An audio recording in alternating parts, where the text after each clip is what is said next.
So ஃபைனலாக நம்ம கோவில் ஆர்ச்சுக்குள்ளே ரீச் ஆகிட்டோம். ஆஃப்டர் 5 இயர்ஸ் கழிச்சு அண்ட் இந்த மாதிரி நம்ம குலதெய்வம் கோயில் அப்படின்னா அது ஒரு மாதிரி நோஸ்டாலஜிக் ஃபீலாக ஒரு மாதிரி ஹாப்பி ஃபீலாக இருக்குல்ல.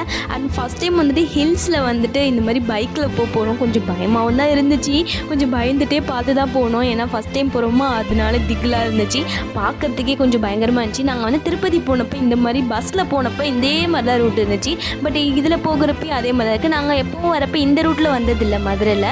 அங்கிட்டு கோவிலுக்கு பின்னாடி ஒரு வழி இருக்கும், அந்த சைடு தான் நடந்து போயிருக்கோம். பட் ஃபஸ்ட் டைம் வந்துட்டு இப்படி நாங்கள் பைக்கில் வரோம், அது வந்து செம ஜாலியாக இருந்துச்சு. பட் பயமாகவும் இருந்துச்சு. பட் ரோடு நல்லா தான் போயிட்டு இருந்துச்சு. ஒரு இடத்துல மட்டும் செங்குத்தாக இருந்துச்சு ரோடு. ஸோ அங்கே வந்து வண்டி ஸ்டாப் பண்ணோன்னா அப்படியே சறுக்கிக்கிட்டே போயிடும். நாங்கள் 2 பேரும் பின்னாடி காணும்னு சொல்லிட்டு எங்கள் அம்மாவும் அப்பாவும் நின்னாங்களா, அதில் அப்படியே வண்டி சறுக்கிட்டே போயிடுச்சு. நல்ல வேளை எல்லோரும் பிடிக்கவும் வண்டியை பிடிச்சிட்டாங்க.